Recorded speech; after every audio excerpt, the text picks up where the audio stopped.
Hey y'all, what's good? And welcome to my channel. Thank you so much for tuning in. Thank you to all of my subscribers. I appreciate you guys so much.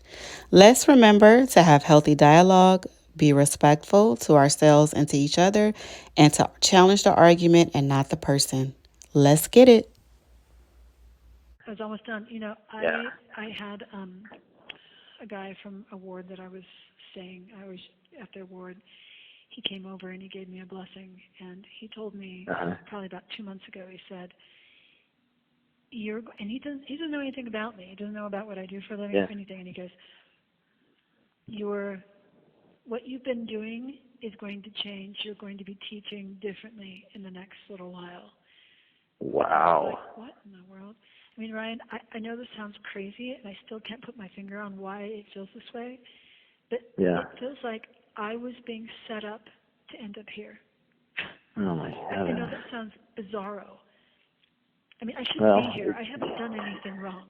right. But my goodness, You that's have 1 minute remaining for this oh, call. run out of time. But it was like everything got taken out of the house, and it's in a storage unit so that I could come to jail.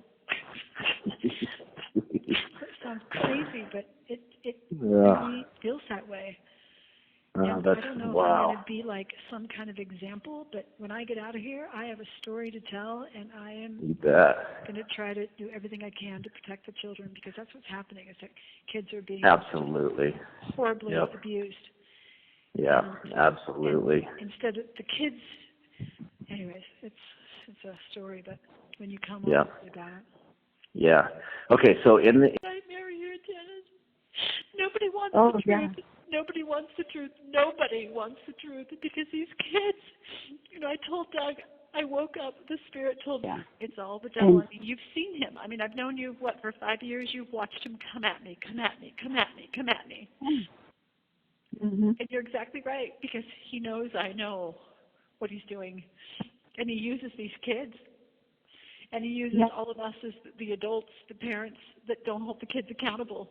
So now it's yeah. abusive to make a kid sleep on the floor. It's abusive, or it's abusive to, that's ridiculous. It's ridiculous. You can't even raise your kids anymore.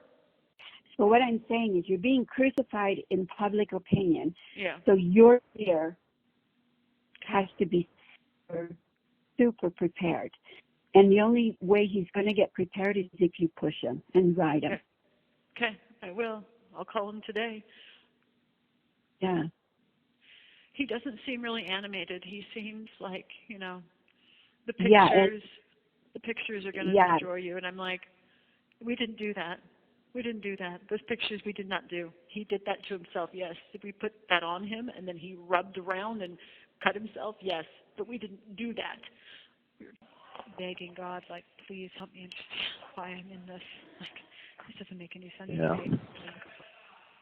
And he gave me some information yesterday, and then today really sealed it with some scriptures that um, I'd love to share it with you. Yeah. Go ahead. You So got it there. I'm reading the Articles of Faith by Talmage. This is an excellent Oh, book. uh-huh. I think Yep. everybody should read this book. So Yep. good. I've read that one. That's Yeah, pretty deep read in some regards. it is. It hits all the principles, with Yeah. a lot of clarity. So I've got a woman Yeah. that's interested in the church, so I've been reading some of this to her as well. So she's Oh, actually cool. a Jew, and both her parents are from Jerusalem. So Really? yeah, and she's like, Oh, that's cool. I believe that Jesus is the Christ, and it's great. So this book is really helpful. Wow, that's neat. It mixes the Bible and the Book of Mormon at the same time. That's cool. So yeah. So there's Very a awesome. section he's talking about Uh-huh. the second coming, and I'm coming from this place of I was just getting ready to move, and all of a sudden I ended up in prison. Like what in the world? Yeah. And one day you'll know all the details, and they'll all make sense. But if I could talk Right. code here, um, Right. he said, this is the Lord talking to the disciples. They asked him, like, um, when shall these things be? Like, when are these things going to come to pass? And so he starts talking Right. about the last days. And he says that nation shall war against nation, and kingdom against kingdom. And then he goes, but before all these that he just talked about, they shall lay their hands on you. Now, I have been praying for 5 months, like, explain this to me, like, what is going on? Like, I'm willing to go there, but please let me go right side up. Like if you want me to be there because you want me to be there, then great. I will not resist it at all, but please help me understand. So I read this morning, and I just wept and just thanked him because it just all click. So he says, but before all these things, nation rising against nation, they shall lay their hands on you. And I'm like, like, oh my goodness. And prosecute you. You have 1 minute remaining for this call. Back. Yep, call me back. Did you hear that? Okay. Yeah, call me back. This is a call from and paid for by Jodi Hildebrandt, an inmate at Purgatory Correctional Facility. This call is subject to recording and monitoring. If you don't wish to talk, hang up now. Thank you for using Telmate. Are you there? Yeah. Yep, there you are. Okay, yeah. Okay, so the Lord says that first they'll lay their hands on you and persecute you, delivering you up to the synagogues and into prisons, being brought before kings and rulers for my name's sake. And it shall turn to you for a testimony. And then he says, settle it therefore in your hearts not to meditate before what ye shall answer, for I will give you a mouth and wisdom, which all your adversaries shall not be able to gainsay or resist. And you know what gainsay means? Wow. So then he says, and ye shall be betrayed by both parents and brethren and kinsfolk and friends. I'm like, oh my gosh, that's exactly what's going on. And some of you shall be caused to be put to death, and you shall be hated by all men for my name's sake. And then he goes on to say, and I've read that before, but like I've never been in prison. But I just read that. Yeah. I just wept. I mean, the Spirit was like, he just said, "This is you." Yeah. I read in Mark. So that was in Luke, and I read in Mark the same kind of thing, because the Gospels they wrote similarly. So he said, now the brother shall betray the brother to death, and the father the son, like the father will betray the son, and the children shall rise up against their parents and shall cause them to be put to death. That statement right there is what's going on with me. The children shall rise up and put their parents to death, and ye shall be hated of all men for my name's sake. Oh my goodness. Yeah. I probably cried for an hour straight. Just everything clicked, and I said, I'm happy to go to prison. Because if you continue to read the rest of the chapter, he's like, be grateful. If you're in this situation, be grateful because you're grateful. And you will be saved. And wow, yeah, that's quite experience to read that from your perspective right now. Wow. Well, I have just been begging him, like, you've got to explain this to me. Like, I cannot logically figure out what's going on here. And that's it. That's what's going on. And the Spirit. I mean, when I feel the Spirit, I have two physiological reactions. I get really like shaky, like I'm shivering, like I'm cold, or I feel heat, like I have a fever run through me. Yeah. Wow. And I was like burning up. It felt like I was burning up, and I was just shaking with gratitude. Like, here's your answer. Here's what this is. That's super cool. And That's pretty neat. Pretty neat how that works, how the scriptures can do that, Yeah. Cool. Well, I have like I said, I have probably every single day just been, trying to logic, trying to understand, trying to be humble, trying to say, Yeah, sure. Yeah. What's happening? Yeah. Oh, yeah. You're living a puzzle, trying to put the pieces together. Just. Yeah. Yeah. And in Peter, First Peter, I don't have this one written down. I kind of wrote the other stuff down, so I took it down to the phone. But in First Peter, chapter 4, between verses 12 and 19, I can't remember exactly how he says it, but he's like, when you have something happen to you and it just feels like it's random, it's not random. Like this is intentional. It's not just some crazy active events that's going on. This is like intentional. And that First Peter chapter 4 was another one of the footnotes to refer to, that reinforced all this other stuff. I'm like, wow. This isn't just some crazy random event. This has purpose. Right. And then I connected it to my blessing, because my blessing I've been reading like several times a day, and the blessing is pretty clear. The first paragraph of it says, these are words directly to you from your Heavenly Father, and according to your faith and diligence, they'll either be a comfort to you or they won't be. So however much diligence and faith you want to put in them. And then the next paragraph talks about,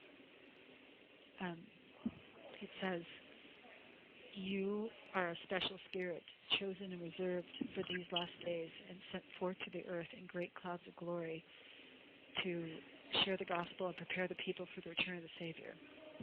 And then it says, one of the reasons you were sent here is to share the gospel. The strongest message you will ever teach is the power of your example. And then he says, through the power of your example in the spoken word, he says, your tongue will be loosed, and you will be able to teach the gospel in far and distant nations.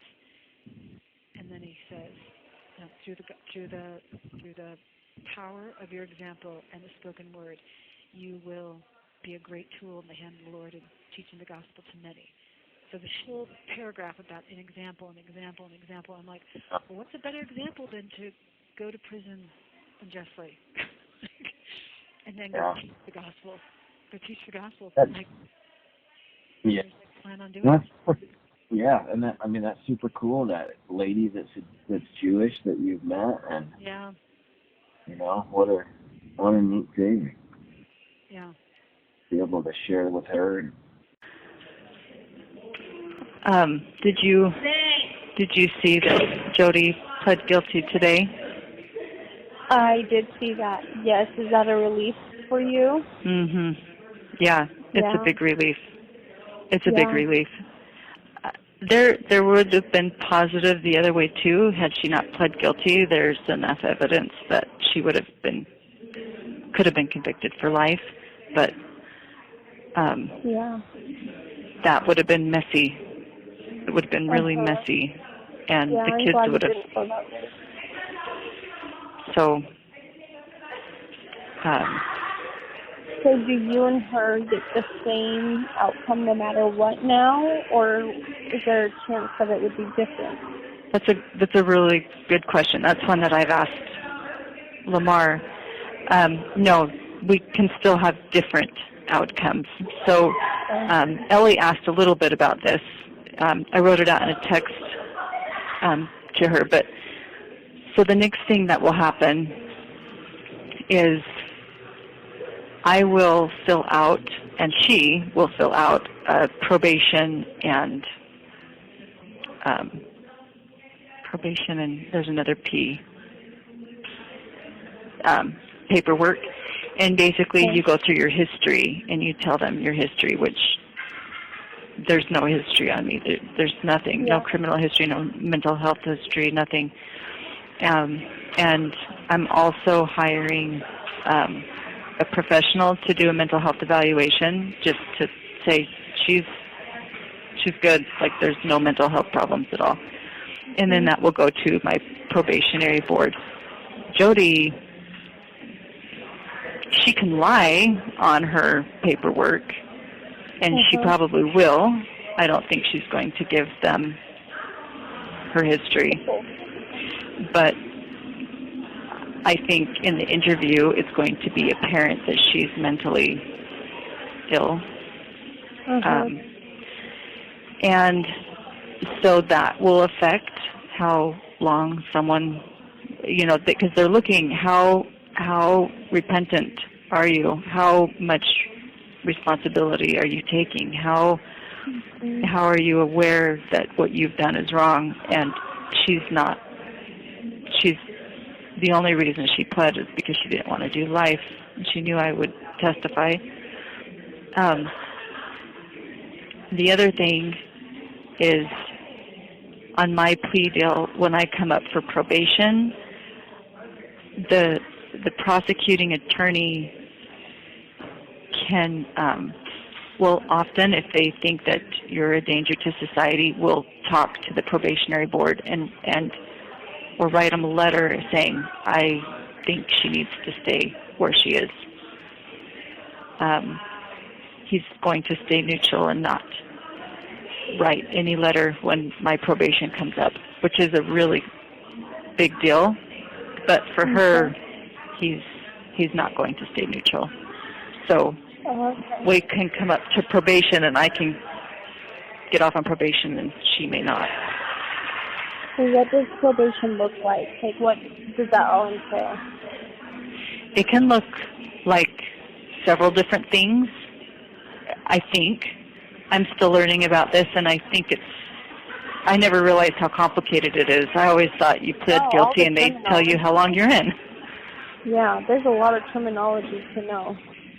Yeah, and half of the stuff that is said goes over my head, and then I have to go, I come back and I ask the girls here, I'm like, what does this mean? What does this mean? Yeah. But probation could look like going home. Like, you could go home. Sometimes, it might look like going home with restrictions, like you can go home, but you need to live with somebody who's responsible and you can't be around certain people. Like, they may say you could go home if your parents agree to house you, but you can't go home to where your kids are living. It could look like something like that. Or it could look like something where I have an ankle monitor. Or it could look like you can go home if you pay a $10,000 fine. Or maybe it could look like instead of serving the rest of your time, we'll give you some good time and you can go home in half the time. So I think that getting off on probation, I think looks like there's several different ways that could happen. Oh, I see. That's good to know. Yeah. And is that usually after you've already served some time then? Say that one more time. That's after you have served some time? Yeah. And I don't know what that is going to be. I don't know if it's... One of the girls said that it would be for me 6 months, but I've also heard it could be 4 years, and some people serve several years before they ever see their probation board. So I'm really still, I could be in there 4 years, I could be in there 30. Like, I really don't know. Yeah. And that will come in February? On February 20th. Okay. Yeah.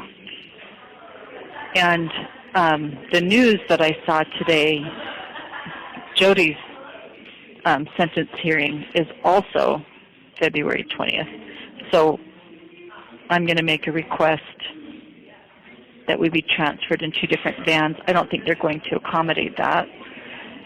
Oh, do they? Okay, I see. Yeah, when I went to the courthouse last week, what they do, they did this when they transported me to Utah County as well. they pull all the girls. There's only 2 housing here for girls. There's not very many girls here, but there's many for the men. And so they take the girls and they put them in a cell together, in a holding cell to wait, and then they get all the men together and they put all the men in the cells, and then they start putting on the ankle bracelets and the chains and the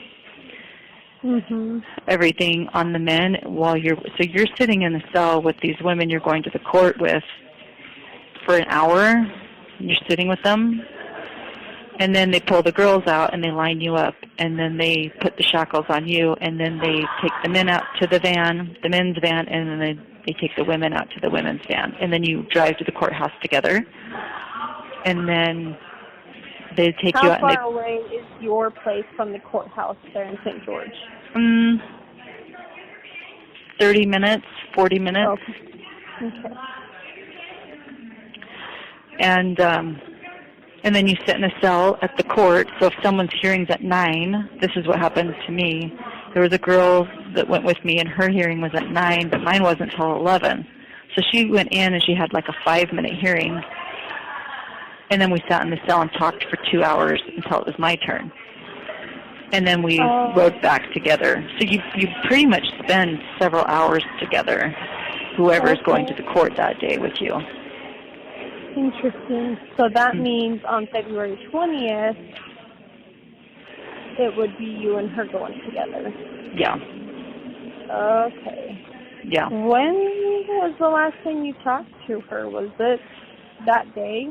It was when we were arrested. Okay. Yeah.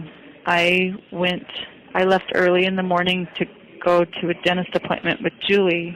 We left at like 3 in the morning, and she called me sometime in the morning, and so I went back down. But when I got to the house, I mean, it looked like the movies. There was a red fire truck, there was a black van with tinted windows, there were 2 ambulances, there were 20 cop cars. I mean, it was. Did you just sit in your car? No, I pulled up and found a spot to park. She lives on a cul-de-sac. I parked in the cul-de-sac, and I walked up, and the driveway was just full of cops, and I just walked up to the cops, and they said, "Are you the mother?" And I nodded my head, and so they took me and put me in the casita, and I sat there for a couple hours.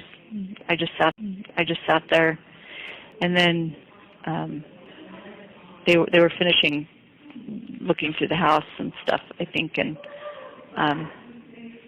some of the guys were coming in and out with pizza, and so I think Eve was still there because the ambulance car was there. I was eating pizza with the police, and then once the kids were taken in the ambulance cars, then the detective came and patted me down and arrested me, and then took me to the courthouse for questioning, which I didn't. And I'm glad I didn't say anything, because Lamar was really helpful. Like, if you ever get arrested, don't say anything. I just didn't say anything. And she was like, how did you find Lamar? Was he just assigned to you coincidentally, or did you? So she has an attorney that she's used for connections, and I called him and no one answered, but then she called him, and he said, "I only do like business law, I don't do criminal law, but here's a number of 2 people who do that I would highly recommend." And so she gave the 2 numbers, and I got the number from Kevin. I don't know how the numbers got from. I don't know how, but Kevin said, "Here's your attorney, and this is her attorney," and that was the last time I talked to Kevin. It was a couple of days after my arrest, but So I didn't see Jodi at all when I went to the house to turn myself in. I didn't see her. Okay. And I went, they took me to the courthouse, and the detective was like, I've got all night, we can talk all night, and I didn't say anything. I just said I want an attorney. So I could hear Kevin in the hallway talking, and then he left. And when they took me out of the room, they took me outside and cuffed me and said, again, they cuffed me again, and then they told me you're under arrest and then they told me two of the charges, and then they had me get in the patrol car, and that's when I saw Jodi. I saw Jodi was also in the patrol car, and she had surgery on her shoulder. She couldn't put her hands behind her back, so then they pulled her out and changed up the way they arrested her so she could drive with her hands in front of her. And then we had about a 45-minute drive to the jail. And that was the last time I spoke to her. We were in the back. And we didn't say a whole lot. I mean, we talked the whole time, but I don't remember really saying a whole lot. We sang hummed a couple hymns, and she was still justifying the whole time. She's like, don't worry, we'll have our day in court. And then when we were booked in, they put us in separate cells, and we've been in separate cells ever since. So. Okay. Do you hate talking about that kind of stuff? Does it trigger anything, or is it just? No, I don't. I think it's. Fun? No, I don't mind talking about it. Okay. Maybe good for me to talk about it. I don't know if you like talking about it. I was just wondering if it triggered anything. But if you're doing okay mentally, and then that's okay. Yeah. Okay. Yeah, it's I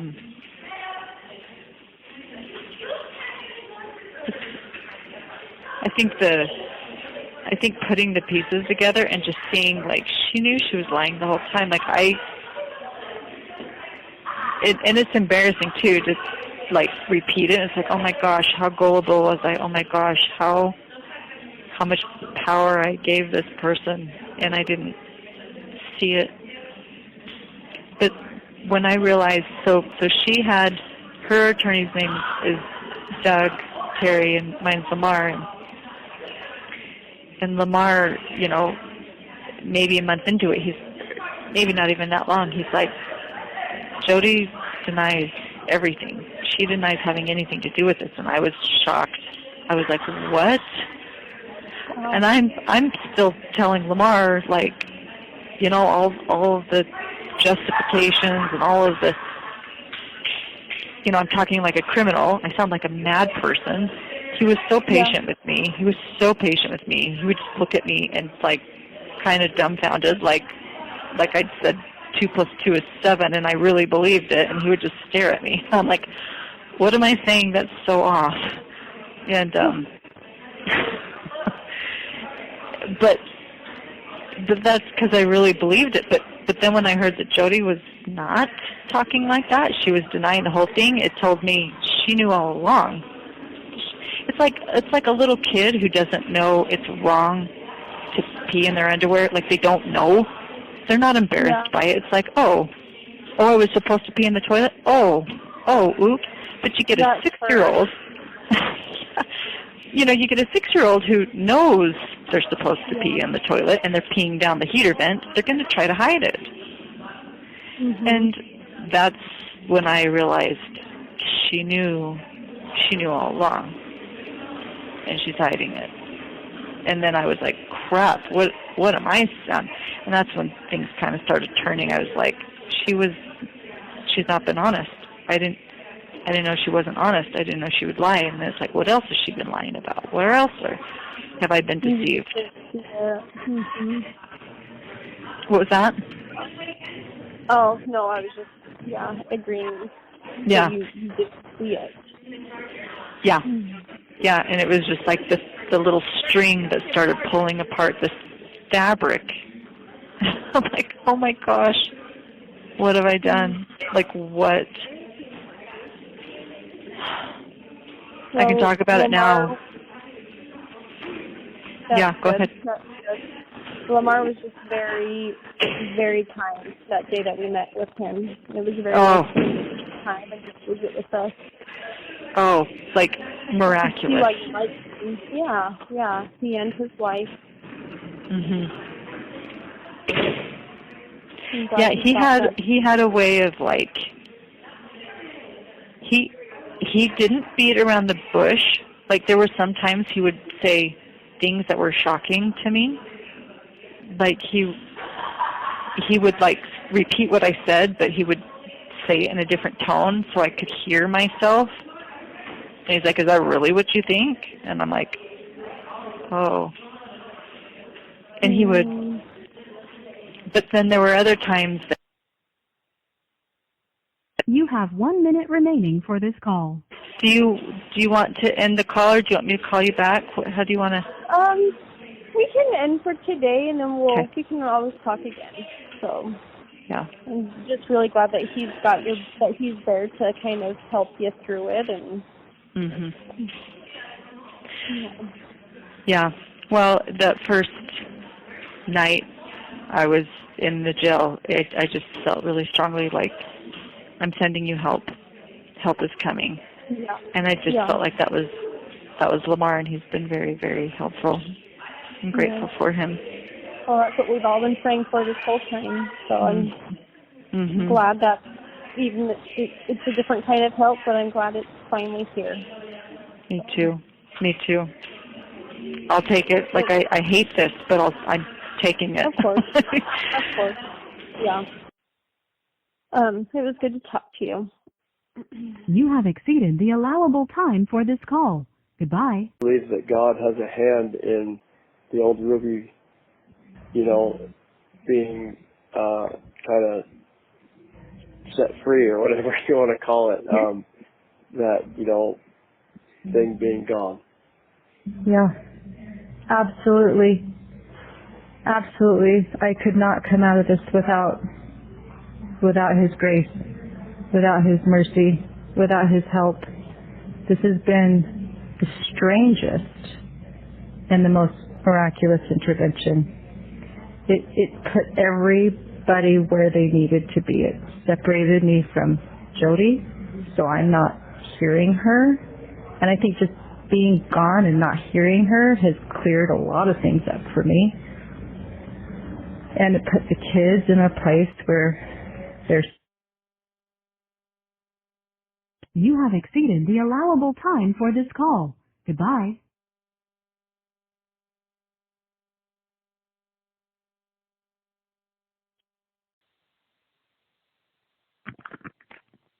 Hello?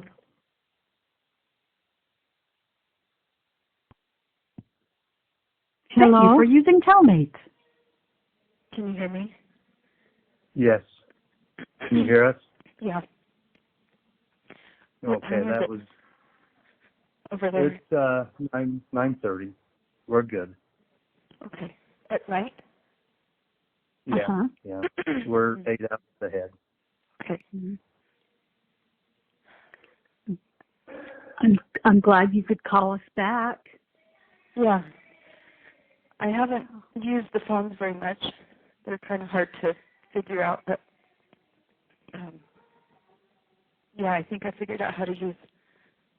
I don't think this one will shut me off. I think the one I called you was a free call, and this one will be paid for by my account. Kevin, Bo put some money in it.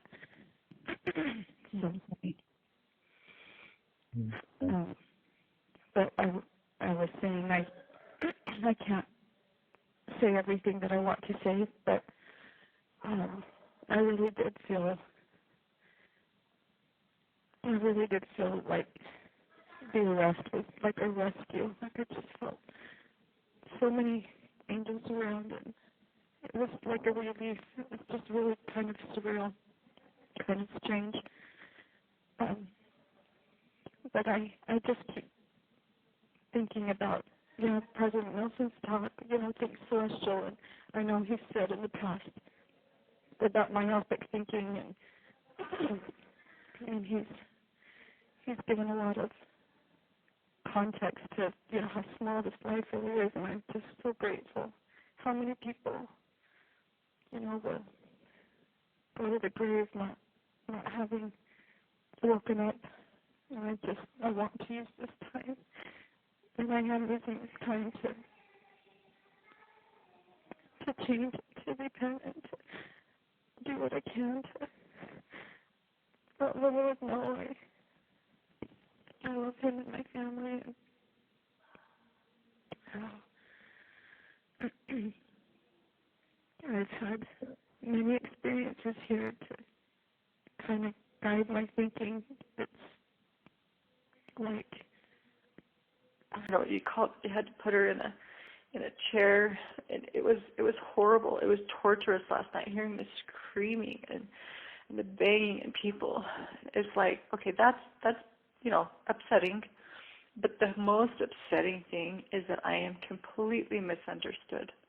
That is the most horrible feeling. Like my own family misunderstands me. They misinterpret me. And poor Jodi, they misinterpret her. They misunderstand her. She puts her neck out on the line for people, and then they get mad at her. I mean, it is just horrendous. It's horrendous. And you know what? Every Joseph Smith, every wonderful man of God has had to be misunderstood. That's right.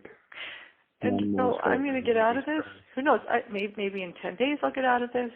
If I'm, if truth prevails right now, or, who knows, like 20 years? I don't know. I don't know how long. But I'm going to step out. I'm going to say I went through everything. I have seen God's children suffer. All the people here, my jail cellmates, have been beautiful women, but they've been hurt. They've been deceived into drugs, and my heart just has so much compassion for them. And I have compassion for the cause, and I have compassion for myself, and then to be told that I'm suicidal, I'm like, no, that's not true. Anyway, if you need to let Sherry, that was either Sherry or one of your siblings. Well, they're all in cahoots. One means all of them, but yes, you're right. In your hearing, I don't know if you've considered this. I don't know if it'd be helpful, but you could have the house. And if all the kids go to the house, you've got room there, and I will gladly stay away and let you guys be. So I don't know if that's helpful. I'm just giving it to you if it is. Thank you. And in the discussions with my attorney, that's the only way that we're going to retain custody of the children. That's fine. He is 35 years in this, and he said even if you are acquitted and are released, they will place legal restrictions on your access to the under 18 children. I figured such. God told me when I was driving before I called you.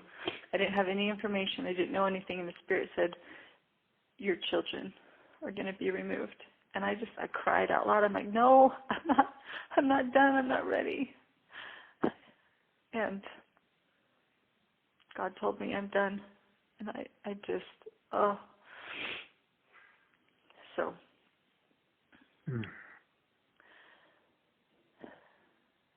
Satan has taken everything away from me that I love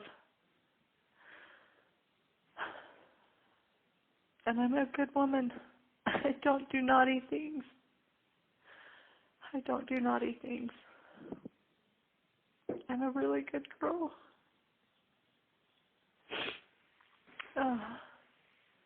Ruby, I'm going to do everything that I can Okay. to keep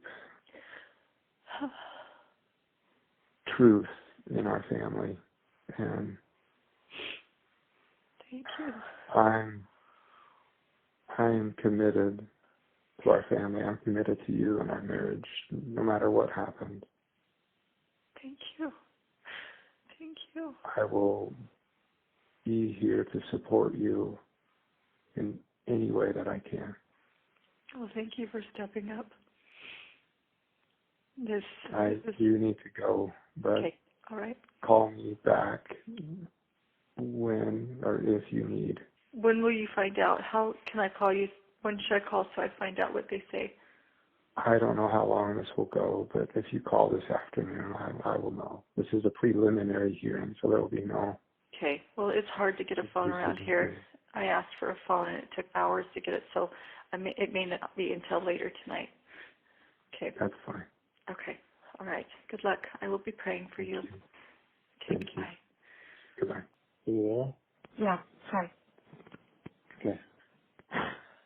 When I saw how long this separation was lasting, I wanted to think of some ways that I could bring in money or make some money if you didn't ever come back. So that's when I asked if you would co-sign on a loan if I found a house. And maybe I could Airbnb it or rent it out, or I've been playing with numbers in my head and I think I could make something, but I don't want to be dumb. I want to be very conservative. So I pulled the money and I have it in a bag. And With you? Do the police have it? well, I don't know what the police took. I don't know what the police have. But the bag is at Jodi's house? They can't just take people's money. I mean that's not right. Well, they're not going to take the money, but when they have a search warrant, they have access to everything in the house. Sure. Yeah. I have a feeling we're going to need that money. We might do. We might do. So um, I haven't been making big purchases. I've been very conservative. I think the biggest expense has been the kids' schooling, and that's um, they have enough curriculum to get them for a couple years. So Okay. I just received a text from Ted Dawson out of the blue. Ted Dawson, who I haven't heard from in years. what, he just texted you? Yeah, the What did he story's say? out. So he said, Stormy sent me an article and it just broke my heart. I just wanted you to know I'm thinking about you, and if I can ever be a resource, we are always here. Are we in the news? It sounds like at least you're in the news. I don't know about me. I don't know what he's talking about, but I'm wondering if they went to Sherry to ask her questions. I don't know. These bookings are public. I know they are. And a couple of months ago, Business Insider was reaching out to me, and I ignored their email. But I'm going dark. This is a witch I'm not hunt. at BYU. I'm not at BYU anymore, so I don't know how they're going to find me. Yeah, maybe it was a blessing. This is a witch hunt. The devil's been after me for years, and he's mad as heck that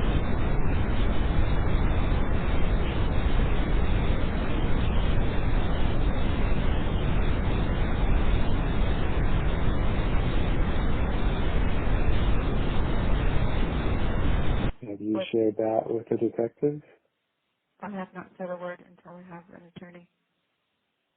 Okay, well, you know that this phone call is being recorded. You have 1 minute remaining for this call. Yes, that will come out. That will come out. Okay. When we were driven to the jail, the detective was putting us in the car, and Jodi said,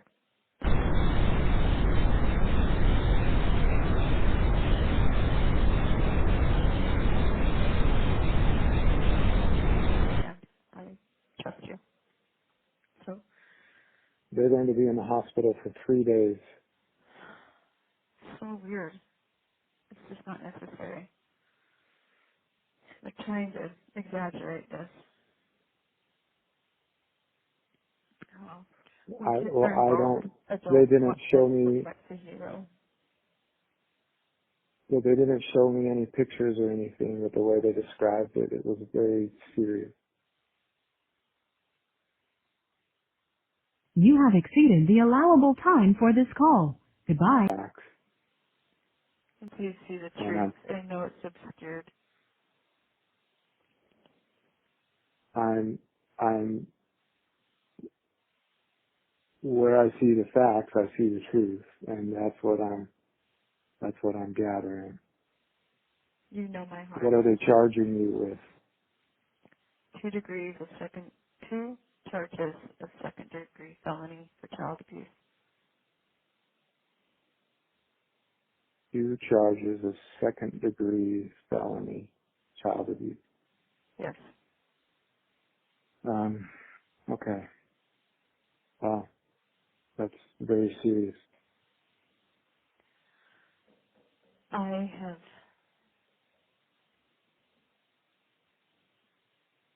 it's interesting, I had the prompting over the last month to read Mr. Franke. Like, I was reading him, and it was like, the worst part was not knowing the end. He said he said he had an inmate that's man searched for meaning who was a prisoner in World War II, and he said the worst part and the greatest bringing of depression was not the lack of food, and it wasn't the weather conditions, it was not knowing how long it would last. So I think I was prepared for this. I do feel strong, I Hmm. feel calm. And you know what?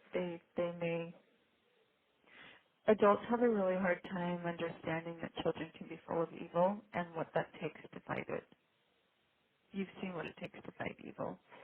It's not the person you're fighting. And it can look like something it's not. And you've been there, you know that. And so I don't know any adults who are going to see the truth. So I'm calm about this, and I just pray that you'll hang in there. You have Well, 1 minute remaining for this call. I think I can call back, but yeah, but just in case, I'm preparing to step up and fight for the children. They've been taken,